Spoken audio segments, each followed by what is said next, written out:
Hello student. তো আজকে আমরা পড়বো ক্লাস 11-এর রাসায়নিক গতিবিদ্যা বা রাসায়নিক তাপগতিবিদ্যার এই চ্যাপ্টারটি। ঠিক আছে, তো সবার প্রথমে আমরা জানবো যে রাসায়নিক তাপগতিবিদ্যা বা তাপগতিবিদ্যার বিষয়টা কি। ঠিক আছে, আমরা কি জানবো যে তাপগতিবিদ্যা কি।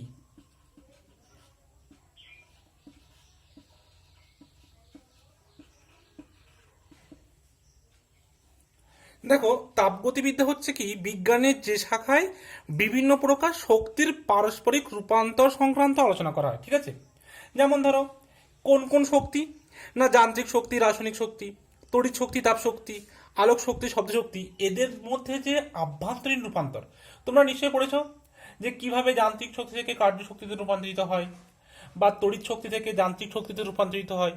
ঠিক আছে, বা তাপ শক্তি থেকে আলোক শক্তিতে কিভাবে রূপান্তরিত হয়, এগুলো তোমরা নিশ্চয়ই 9-10-এ পড়েছো। তাই এই যে বিভিন্ন প্রকার শক্তির মধ্যে রূপান্তর, আর এই রূপান্তর সংক্রান্ত যে বিষয় আমরা বিজ্ঞানের যে শাখায় আলোচনা করব সেটা হচ্ছে তাপগতিবিদ্যা। ঠিক আছে, এবার দেখো তাপগতিবিদ্যায় আমরা যে সমস্ত বিষয়গুলো আলোচনা করব সেগুলো তো তোমাদের বললাম। এবার রাসায়নিক তাপগতিবিদ্যাটা কি, দেখো এবার বলবো কি যে রাসায়নিক তাপগতিবিদ্যাটা কি। রাসায়নিক তাপগতিবিদ্যা হচ্ছে তাপগতিবিদ্যার যে শাখায় রাসায়নিক ও ভৌত পরিবর্তনে শক্তির যে পরিবর্তন সংক্রান্ত আলোচনা করা হয় তাকে বলা হচ্ছে রাসায়নিক তাপগতিবিদ্যা। ঠিক আছে, কি বললাম, না রাসায়নিক আর ভৌত পরিবর্তনে শক্তির পরিবর্তন সংক্রান্ত আলোচনা বিজ্ঞানের যে শাখাটায় করা হবে বা তাপগতিবিদ্যার যে শাখায় করা হবে সেটা হচ্ছে রাসায়নিক তাপগতিবিদ্যা। এবার দেখো আজকে আমরা এই রাসায়নিক তাপগতিবিদ্যার কি কি বিষয় পড়ব।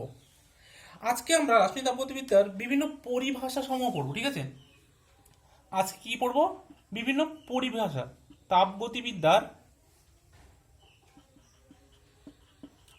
তাপগতিবিদ্যার পরিভাষা।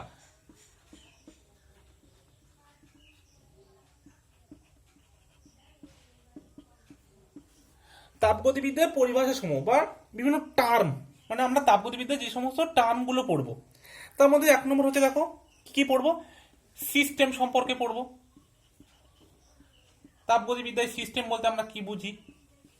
ঠিক আছে, দ্বিতীয় আমরা পড়বো যে পরিবেশ কি, তাপগতিবিদ্যায় পরিবেশ বলতে আমরা কি বুঝি। 3 নম্বর আমরা কি পড়বো, পরিসীমা কি জিনিস। ঠিক আছে, এবার সাথে সাথে তোমরা কি করবে, দেখো এইগুলোর একটু ইংলিশ টার্মটা মনে রাখবে। সিস্টেম কিন্তু ইংলিশে সিস্টেমে পড়ে, পরিবেশটাকে বলা হয় সারাউন্ডিং, পরিসীমাটাকে বলা হয় বাউন্ডারি। ঠিক আছে, এটাকে সারাউন্ডিং বলা হয়, এটাকে বাউন্ডারি বলা হয়। ঠিক আছে, আর এটাকে সিস্টেম বলা হয়। ইংলিশ টার্মগুলো একটু মনে রাখবে, মনে রাখার চেষ্টা করবে। ঠিক আছে, তো আমরা এই জিনিসগুলো তো পড়বো, তার সাথে আরো দেখো কিছু কিছু জিনিস পড়বো, সেগুলো হচ্ছে সিস্টেমের প্রকারভেদ। ঠিক আছে, আচ্ছা আগে আমরা এক এক করে আলোচনা করি, তারপর আমরা আসছি। ঠিক আছে, এই সিস্টেমের প্রকারভেদগুলো পড়বো, সিস্টেমের বিভিন্ন অবস্থাগুলো পড়বো। ঠিক আছে, এবং সেই অবস্থাগুলোকে কয় ভাগে ভাগ করা হয় বা সিস্টেমের কি কি প্রকারভেদ আছে সেগুলো আমরা আজকে পড়বো। তো সবার প্রথমে হেডিং দাও তাপগতিবিদ্যার পরিভাষা সমূহ। ঠিক আছে, দেখো আমি একটা জাস্ট এক্সাম্পল দিয়ে বোঝাবো, তোমরা জিনিসটা ভালো করে বুঝে নেবে এবং বিষয়টা বই থেকে ভালো করে পড়বে। জাস্ট আমি এখানে ব্যাপারটা একবার একটু বুঝিয়ে দিচ্ছি। সাপোজ ধরো পুরো বিশ্ব ব্রহ্মাণ্ডটাকে, বিশ্ব ব্রহ্মাণ্ড যেটা, সেই বিশ্ব ব্রহ্মাণ্ডটা পুরোটা কি কি নিয়ে তৈরি, সিস্টেম আর পরিবেশ, এই দুটো জিনিস নিয়ে তৈরি। ঠিক আছে, সিস্টেম প্লাস পরিবেশ,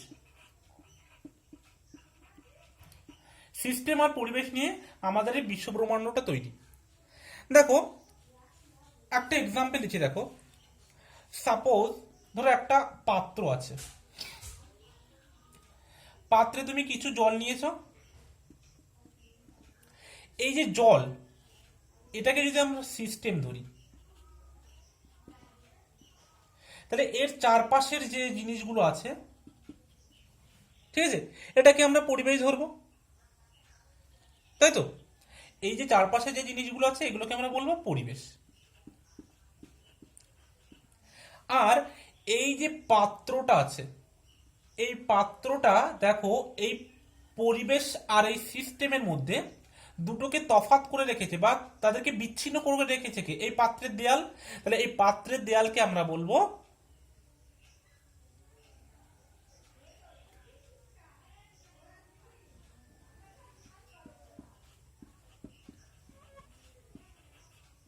পরিসীমা। ঠিক আছে, মানে পরিবেশ আর এই যে সিস্টেম, এদের দুজনকে যে জিনিস দ্বারা আলাদা করা হয় বা দুটো জিনিসকে যেটা পৃথক করে রাখে সেটা হচ্ছে পরিসীমা। ঠিক আছে, তাহলে এখানে যে জলটা আছে পাত্রে, সেই জলটা সিস্টেম, এই জল এবং এই পরিবেশ এই দুজনকে যে পৃথক করে রেখে সেটা হচ্ছে পরিসীমা। এবার এদের মধ্যে কিছু কিছু ভাগ আছে দেখো, মানে আমাদের সিস্টেম বাদে, ঠিক আছে, এই সিস্টেমটা বাদে বিশ্ব ব্রহ্মাণ্ডের আর যা কিছু আছে সেটাকে আমরা সংজ্ঞা হিসেবে পরিবেশ হিসেবে ধরতে পারি। ঠিক আছে, আর এই যে সীমানাটা আছে, এই পরিসীমাটা আবার অনেক রকমের হতে পারে। ঠিক আছে, আর সব থেকে ছোট জিনিসটা কি, সেটা হচ্ছে সিস্টেম। মানে পুরো জিনিসটার মধ্যে সব থেকে স্মল জিনিস কি, এই যে জল যতটুকু আছে সেটা হচ্ছে সিস্টেম, এইটুকু সব থেকে ছোট জিনিস। জল ছাড়া আর যা বাদ বাকি আছে সেটা হচ্ছে পরিবেশ। ঠিক আছে, বিশ্ব ব্রহ্মাণ্ডের। এবার এই পরিসীমাটাকে দেখো কত রকমভাবে ভাগ করা যায়। পরিসীমাটা কখনো কখনো বাস্তব হতে পারে বা কাল্পনিকও হতে পারে। ঠিক আছে, সাপোজ ধরো তোমার টিচার তোমাকে পড়াচ্ছে, ঠিক আছে, একটা ক্লাসের মধ্যে, এবং সেখানে ক্লাসের মধ্যে আরো অনেক বেশি স্টুডেন্ট আছে। ঠিক আছে, অনেক অনেক বেশি স্টুডেন্ট আছে। এবার কোনো একটা টিচার তোমাকে কোনো একটা কোশ্চেন করছে, তুমি তার অ্যান্সার দিচ্ছ। তাহলে সেক্ষেত্রে ওই টিচার আর তখন তুমি, সেটা একটা সিস্টেমের মধ্যে পড়বে। আর ক্লাসের বাদ বাকি যা আছে সেটা কিন্তু পরিবেশের মধ্যে পড়বে। ঠিক আছে, তো সেখানে দেখো ওই যে তোমার স্টুডেন্ট আর টিচার, মানে তুমি আর টিচার আর বাদ বাকি যে স্টুডেন্ট, তাদের মধ্যে কিন্তু কোনো বাস্তব পরিসীমা নেই, কিন্তু একটা কাল্পনিক পরিসীমা কিন্তু আছে। এটাকে বলছে যে কাল্পনিক। আর বাস্তবটা কি, বাস্তবেই যদি আমরা কোনো একটা পাত্রে জল নিয়ে গরম করি, সেই জলটা যে পাত্রে যে জলটা গরম করছি সেই জলটাতে কোনো একটা সিস্টেম, কিন্তু ওই যে পাত্রে যে দেয়াল সেটা পরিসীমা, এটা কিন্তু বাস্তব। কিন্তু আমি আগে যে উদাহরণটা দিলাম ক্লাসে, সেটা কিন্তু একটা কাল্পনিক পরিসীমা সেখানেও আছে। ঠিক আছে, আর একটা কি হয় দেখো, আর একটা এমন হতে পারে যে একটা দৃঢ় হতে পারে বা নমনীয় হতে পারে। ঠিক আছে, মানে দেয়ালটা এমন হলো চারিদিকে কঠিন দ্বারা আবদ্ধ, পাত্রটা কঠিন দ্বারা, তাহলে কি এর যে পরিসীমাটা, এটা কি, এটা হচ্ছে তোমার দৃঢ়। কিন্তু দেখা যাচ্ছে কোনো একটা, আমরা সাপোজ কোনো একটা বেলুন নিলাম, বেলুনের মধ্যে ধরো হাওয়া পুড়ে এটা বেঁধে দিলাম, তাহলে কি তার যে পরিসীমা যেটা বেলুনের, সেটা কি, সেটা নমনীয়, সেটা ফ্লেক্সিবল অনেকটা। তাহলে বাউন্ডারিটা বাস্তব বা কাল্পনিক হতে পারে, দৃঢ় বা নমনীয় হতে পারে। আর একটা জিনিস দেখো পরিসীমাটা, একটা হচ্ছে ডায়াথার্মাল। ঠিক আছে, মানে যেখানে কিনা তোমার তাপটা যাওয়া আসা করতে পারবে। ঠিক আছে, যাকে ডায়াথার্মাল বলা হয়।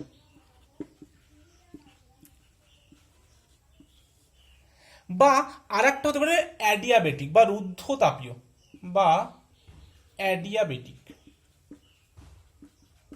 যাকে বাংলায় বলা হয় রুদ্ধ তাপীয়। ঠিক আছে, ডায়াথার্মাল মানে যেখানে তাপের আদান প্রদান হয়, আর রুদ্ধতাপীয় বা অ্যাডিয়াবেটিক মানে যেখানে তাপের আদান প্রদান হয় না। মানে এমন হতে পারে যে দেয়ালটা এখানে আছে, সেই দেয়ালটা হচ্ছে কন্ডাক্টিং, ঠিক আছে, মানে তাপের আদান প্রদান করে। বা এমন হতে পারে যেখানে কোনো তাপের আদান প্রদান হয় না। যদি তাপের আদান প্রদান হয় তাকে আমরা বলবো ডায়াথার্মাল, আর যেখানে তাপের কোনো আদান প্রদান হবে না সেটাকে আমরা বলবো অ্যাডিয়াবেটিক বা রুদ্ধতাপীয়।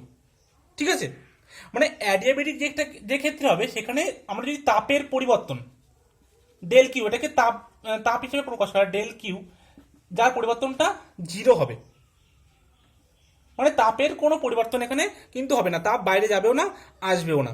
ঠিক আছে, এটাকে ইনসুলেটিং, ঠিক আছে, ইনসুলেটিং বা নন কন্ডাক্টিংও বলা হয়। ইনসুলেটিং হওয়ার জন্য এর মধ্যে তাপের কোনো আদান প্রদান হয় না। ঠিক আছে, আর যেটার ক্ষেত্রে তোমার ডায়াথার্মাল, সেখানে তাপের আদান প্রদান হয়, যেটাকে কন্ডাক্টিংও বলা হয়। ঠিক আছে, তাহলে এই গেল তোমার বিশ্বব্রহ্মাণ্ড, সিস্টেম, পরিবেশ এবং পরিসীমা, এই চারটের বিস্তারিত আলোচনা। বোঝা গেল? এবার আমরা আসবো এই যে সিস্টেম, এই সিস্টেমের বিভিন্ন প্রকারভেদ আছে, ঠিক আছে? তো এবার হেডিং দাও সিস্টেমের প্রকারভেদ।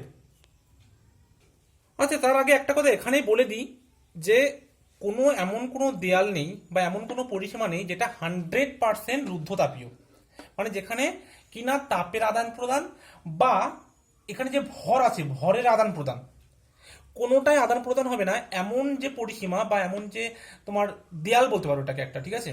এমন পরিসীমা কিন্তু 100% পসিবল, বাস্তবে সম্ভব নয়। মানে কিছু না কিছু পরিমাণ তাপের আদান প্রদান হবেই হবে, বা জড় পদার্থে তাপের আদান প্রদান না হলে জড় পদার্থের আদান প্রদান হতে পারে, ঠিক আছে? কিন্তু 100% এইরকম জিনিস বাস্তবে কিন্তু অসম্ভব, ঠিক আছে? দেখো সবাই হেডিং দেওয়া সিস্টেমের প্রকারভেদ, ঠিক আছে? দেখো সিস্টেম ও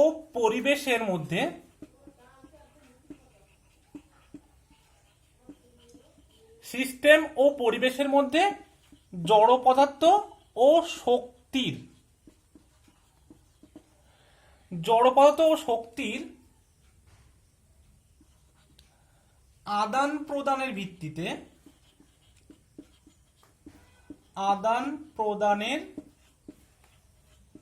ভিত্তিতে সিস্টেম 3 প্রকার, ঠিক আছে? সিস্টেম 3 প্রকার।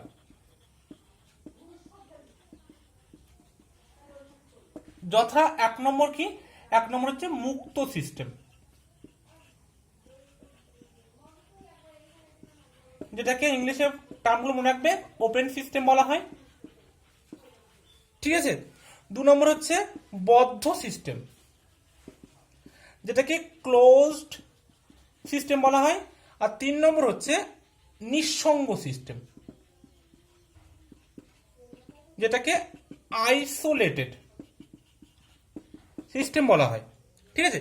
এবার এদেরকে এক একটা করে আমরা আলোচনা করব, ঠিক আছে? তো সবাই প্রথমে আমরা আলোচনা করবো সেটা হচ্ছে মুক্ত সিস্টেম। তো নিচে দুটো আমি মুছছি, তোমরা হেডিং দাও নতুন করে, মুক্ত সিস্টেম বা ওপেন সিস্টেম। দেখো মুক্ত সিস্টেম বা ওপেন সিস্টেমের ক্ষেত্রে কি হয়, যেখানে এই জড় পদার্থ আর শক্তি উভয়েরই আদান প্রদান হবে। কি বললাম? কার কার আদান প্রদান হবে না? জড় ও শক্তির উভয়ের আদান প্রদান হবে।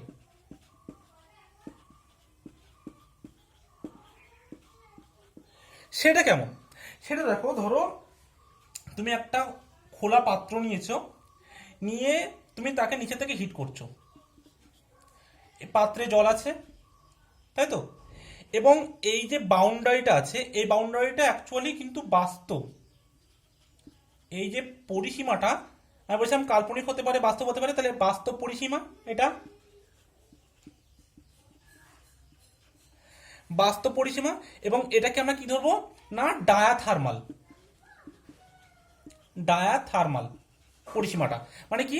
যেখান থেকে তাপেরও আদান প্রদান হতে পারে বা জড় পদার্থের আদান প্রদানও কিন্তু হতে পারে। ডায়াথার্মাল মানে যেখানে তাপের আদান প্রদান হবে, ঠিক আছে? ডায়াথার্মাল মানে লিখে দিই যে যেখানে তাপের আদান প্রদান হতে পারে, সেটাকে বলা হয় ডায়াথার্মাল, ঠিক আছে? এবার দেখো তুমি যদি এখান থেকে হিট দাও তাহলে কি হবে? এখান থেকে কিছু পরিমাণ জলীয় বাষ্প ওপরে উঠে যাবে, তাই তো? এই জলীয় বাষ্প উঠে যাওয়া মানে কি? এখান থেকে কিছু পরিমাণে ভর কমে যাচ্ছে, কিছু পরিমাণ জড় পদার্থ কি হচ্ছে? পরিবেশে চলে যাচ্ছে সিস্টেম থেকে। যেহেতু জলীয় বাষ্প মানে কি? এখানে জলের কণা আছে, আর জলের কণা বাড়ি চলে যাওয়া মানে কি? এখানে জড় পদার্থ যতটা ছিল তার থেকে পরিমাণটা কমছে, মানে কি? এখানে তো জড় পদার্থের আদান প্রদান হচ্ছে। যেহেতু এই যে পরিসীমাটা বাস্তব পরিসীমা এবং এটা ডায়াথার্মাল, সেই জন্য এখানে কি আবার তাপের আদান প্রদান হচ্ছে, মানে কি? তাপটা কি অ্যাকচুয়ালি একটা শক্তি। তাপটা কিন্তু অ্যাকচুয়ালি একটা শক্তি, ঠিক আছে? তো এই তাপের আদান প্রদান হওয়ার জন্য এবং জড় পদার্থের উভয় আদান প্রদান হচ্ছে, তাই জন্য এইরকম ধরনের যদি কোনো সিস্টেম থাকে সেটাকে আমরা বলবো মুক্ত সিস্টেম বা ওপেন সিস্টেম। বোঝা গেল? এবার আমরা পড়বো বদ্ধ সিস্টেম। তো হেডিং দাও বদ্ধ সিস্টেম 2 নম্বর। দেখো হেডিং দিয়েছে বদ্ধ সিস্টেম। এবার কি হবে দেখো, বদ্ধ সিস্টেমে শক্তির আদান প্রদান হবে কিন্তু জড় পদার্থের আদান প্রদান হবে না। এই যে জড় পদার্থ এটা আদান প্রদান হবে না, কিন্তু শক্তির আদান প্রদানটা হবে। সেটা কেমন হবে দেখো, যদি আমরা এই খোলা পাত্রটাকে বদ্ধ পাত্র করে দিই, ঠিক আছে, সাপোজ হলো এটা একটা কাচের পাত্র নিলাম, নিয়ে এটাকে বদ্ধ করে দিলাম, তাহলে সেক্ষেত্রে কি হবে?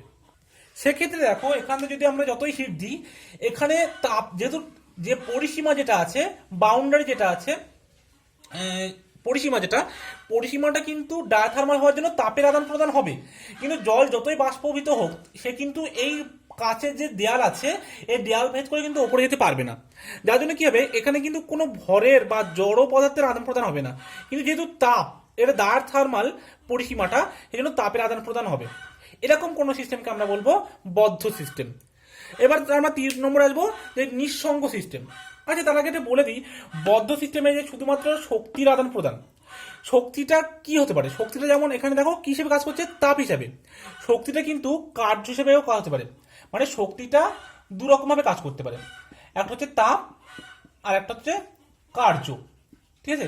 এক্ষেত্রে যেমন শক্তিটা তাপ হিসেবে কাজ করছে, দেখো আর একটা সিস্টেমের ক্ষেত্রে বলছি, সাপোজ এরকম একটা পাত্র নিলাম, পাত্রটা নেওয়ার পরে এখানে একটা পিস্টন যোগ করলাম, ঠিক আছে। পিস্টনটা যোগ করার ফলে এখানে ধরো জল আছে, এখানে আবার আমরা হিট দিচ্ছি সেরকম ভাবেই, ঠিক আছে। দেওয়ার ফলে কি হবে, এখানে যে জলীয় বাষ্প, যে বাষ্প ভেপার প্রেসার, চাপের জন্য কি হবে, এই পিস্টনটা একটু হলে উপরে উঠে যাবে, ঠিক আছে। যার ফলে কি হবে, পিস্টনটা উপরে ওঠার জন্য এখানে কিছু পরিমাণে কার্য সম্পাদিত হবে, ঠিক আছে।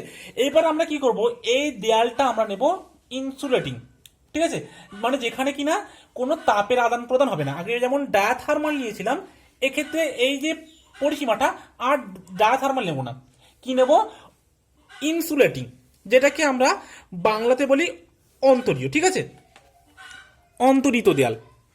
কি বলি, অন্তরিত, যেটাকে ইংলিশে বলা হয় ইনসুলেটিং, ঠিক আছে। এই ইনসুলেটিং হওয়ার জন্য তাপের কোনো আদান প্রদান হবে না, কিন্তু যেহেতু দেখো এখানে একটা ভেপার প্রেসার কাজ করছে, প্রেসারের ফলে এই যে পিস্টনটা আছে, পিস্টনটা কিন্তু সামান্য আয়তন, যেহেতু এর ভেপার চাপ দেবে, পিস্টনটা একটু উপরে উঠে যাবে, যার ফলে কি হবে, এর দ্বারা কার্য সম্পাদিত হবে। তাহলে এটাও কিন্তু একটা বদ্ধ সিস্টেম, কারণ এখানে কার্য সম্পাদিত হচ্ছে, তাপের আদান প্রদান না হলেও কিন্তু কার্য সম্পাদিত হচ্ছে, তাই জন্য এটা একটা বদ্ধ সিস্টেম। তাহলে বদ্ধ সিস্টেমের ক্ষেত্রে দুরকম হতে পারে, শক্তির আদান প্রদানটা কার্য হতে পারে, আবার তাপও হতে পারে, এটা মনে রাখবে, ঠিক আছে। এবার আমরা পড়বো নিঃসঙ্গ সিস্টেম। তো হেডিং দাও নিঃসঙ্গ সিস্টেম। দেখো সবাই হেডিং দাও নিঃসঙ্গ সিস্টেম বা আইসোলেটেড সিস্টেম। দেখো নিঃসঙ্গ সিস্টেম বা আইসোলেটেড সিস্টেমের ক্ষেত্রে কি হবে, জড় ও শক্তি কোনো কিছুরই আদান প্রদান হবে না, ঠিক আছে। না জড় পদার্থ বাইরে যাবে, না ভিতরে আসবে, না শক্তির আদান প্রদান হবে, ঠিক আছে। এবার দেখো একটা কথা বলি, এই রকম হওয়ার জন্য কি কি কন্ডিশন দরকার, মানে নিঃসঙ্গ সিস্টেম হওয়ার জন্য। নিঃসঙ্গ সিস্টেমটা হওয়ার জন্য যে পাত্রটা দরকার, সেই পাত্রটা কি হতে হবে, অপ্রবেশ্য হতে হবে, ঠিক আছে। মানে যেখানে কোনো কিছু প্রবেশ করতে পারবে না, বা বাইরে থেকে ভিতরে যাবে না, ভিতর থেকে বাইরে আসবে না, ঠিক আছে, অপ্রবেশ্য, ঠিক আছে। মানে কোনো জড় পদার্থের আদান প্রদান হতে পারবে না। তারপরে কি হতে হবে, দৃঢ় হতে হবে, যে পরিসীমাটা বা যে দেয়ালটা বলতে পারে সেটা দৃঢ় হতে হবে। কারণ দৃঢ় যদি না হয়, যদি এরকম ফ্লেক্সিবল হয়, তাহলে এখানে কি হবে, কার্য সম্পাদিত হবে, আর কার্য সম্পাদিত হলে সেটা নিঃসঙ্গ হয়ে যাবে, তখন সেটা বদ্ধ হয়ে যাবে। তাহলে সেই দেয়ালটা দৃঢ় হতে হবে, যেন কোনো কার্য সম্পাদিতও না হয়।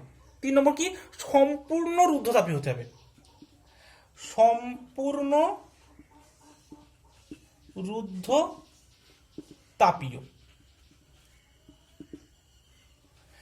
এই 3টে কন্ডিশন একদম ফুলফিল হতে হবে, ঠিক আছে, 100%, এটা 100% রুদ্ধতাপী হতে হবে। দেখো একটা কথা বলি, আমাদের কিন্তু বাস্তবে 100% রুদ্ধতাপীয় দেয়াল এইটা কিন্তু সম্ভব নয়, ঠিক আছে। মানে যেখানে টোটালি তাপের আদান প্রদান হয় না। তোমরা একটা জিনিস জেনে থাকবে, আচ্ছা, এইটার উদাহরণ কিন্তু তোমরা যেটা পড়েছিলে বদ সিস্টেমের ক্ষেত্রে, এটা কিন্তু আমরা বাড়িতেই দেখি। যখন আমাদের ভাত রান্না হয়, ভাতের যখন আমরা মানে কোনো একটা জিনিস ওটা দিয়ে ঢাকা থাকে, তো যখন ভাতটা ফুটতে শুরু করে তার প্রেসারে কিন্তু ওই যে ঢাকনাটা কিন্তু উঁচু হতে থাকে এবং ঢাকনা দিয়ে কিন্তু কিছু পরিমাণে বাষ্প নির্গত হয়ে থাকে, ঠিক আছে? এটা আমরা কিন্তু ব্যবহারিক জীবনে দেখে থাকি রান্নার কাজে। আর এটার ক্ষেত্রে দেখো সম্পূর্ণ রুদ্ধতাপীয় দেয়াল কিন্তু সম্ভব নয়, কারণ দেখো আমরা যেটা বাস্তব জীবনে একটা জিনিস ব্যবহার করি সেটা তোমরা মনে রাখতে পারো